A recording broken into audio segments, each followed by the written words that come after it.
D'être, pour moi, à mes yeux, loin d'être une cour à laquelle il était soumis, parce qu'on dit que il a vendu son âme au duc, il s'est laissé avoir par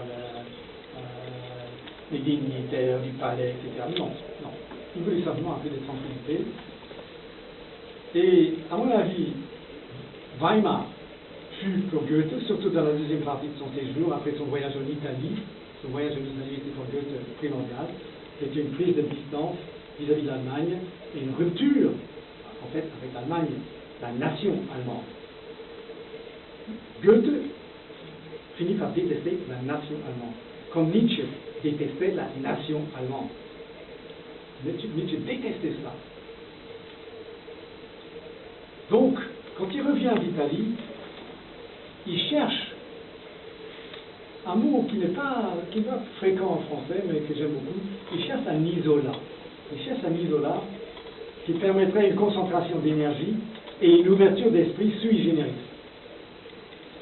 Si Goethe sentait le besoin d'un tel isolat, et on a tous besoin, à mon avis, d'un isolement, d'un isolat, d'une solitude, un peu de silence et un peu de solitude. Tout dans notre société nous pousse vers l'ensemblisme, vers les grands rassemblements. Mais on a besoin de solitude, on a besoin de silence, afin d'avoir vraiment quelque chose à donner à l'autre. On n'est pas égoïste en faisant ça.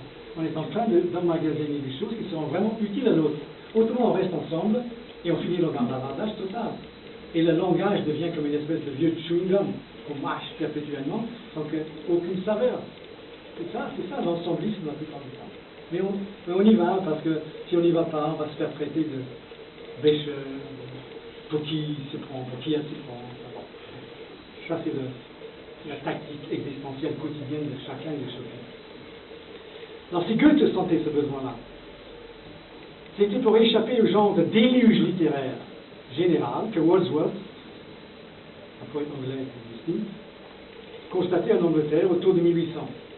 Et je cite Wordsworth, 1800. Un flot ininterrompu de romans frénétiques et de tragédies stupides. Et plus particulièrement au contexte et au climat de la période allemande, vous avez sûrement entendu parler, vous connaissez peut-être même de près, Sturm und Drang, tempête et passion, tempête et tension, on pourrait presque dire, à laquelle il avait lui-même participé. Une période pleine d'excitation, de dissipation, de désespoir, de morbidité, de tourments et de tragédie, marquée sur le plan littéraire par le drame de Goethe von Berliching, le roman Les souffrances du jeune Werther et des poèmes tels que Le chant orageux de l'errant de Goethe lui-même, les drames et la vie instable de Lenz, le roman de Jacob Wilhelm Heinz Ardinghello qui dépeint une utopie d'artiste, une espèce de bohème pseudo-classique. Toute cette littérature, il dit, je n'en veux plus. Ça ne m'intéresse plus. De même que Rimbaud, regardant la littérature qui se faisait autour de lui, disait à un moment donné, j'en ai assez. Je m'en vais. Et il s'en va, comme vous le savez, dans plusieurs lieux, cherchant un lieu où vivre, il trouve, comme vous le savez, à la fin de sa vie, en Abyssinie. À tout cela, donc, que je viens d'évoquer rapidement, mais on pourrait donner 1000 autres exemples, à tout cela, Goethe préférait ce que Carlyle, l'écrivain écossais, appelait le grand empire du silence. Dans ce grand empire, il était à la recherche d'un autre espace-temps, et la notion de littérature mondiale en fait partie intégrante. Goethe n'a jamais défini de manière précise ce qu'il entendait par Weltliteratur en allemand, littérature mondiale. Tout au plus trouve-t-on autour de 1829, 1830, des allusions, des références dans quelques articles, dans son introduction à la vie de Schiller par Carlyle, ou dans sa correspondance avec Brottleret, Kelter ou Schweigfuss, et dans des entretiens avec Eckermann. Sans doute d'ailleurs,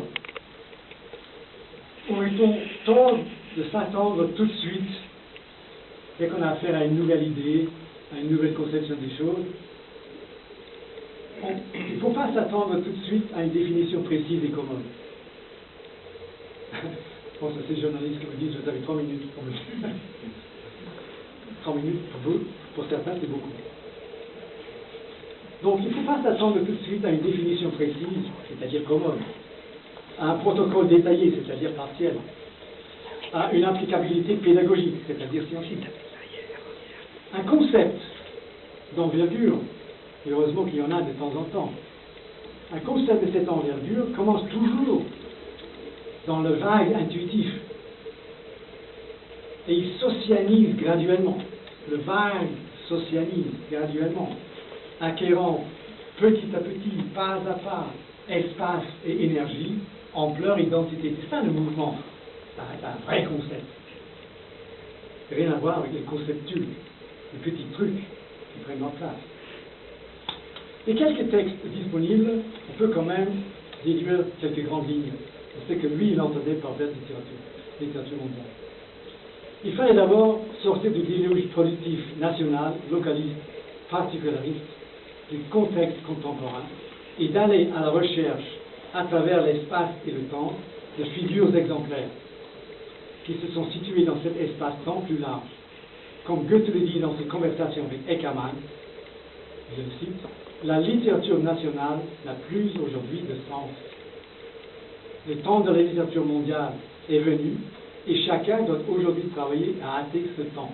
Alors, vous savez déjà un peu ce que j'entends par là, je vais le développer un peu. En plus de ces œuvres, à travers l'espace et le temps, qui resteront une référence constante, non pas comme une espèce de constellation panthéonique, canonique à admirer et à imiter, ça ce serait du faux classicisme, mais comme un champ à travailler. Je cite Goethe, le besoin de... Et ça c'est primordial pour moi, j'avais ça sur ma table de travail étudiant. Le besoin de s'entretenir avec des grands prédécesseurs est la marque certaine de tout talent supérieur. On a besoin de ce dialogue-là. Tandis qu'aujourd'hui, la contemporanéité est concentrée sur le contemporain. Moi, je rencontre des jeunes gens de 15-16 ans. Même ceux qui se passent il y a 10 ans, ne savent pas. Ils sont dans le contemporain. Et toute notre civilisation, dans notre société, dans notre culture, insiste sur le contemporain. D'où changement de petits trucs par semaine, par mois, par an. C'est impossible d'avoir une vie comme ça, de développer l'esprit comme ça, d'avoir une culture dans ces contextes.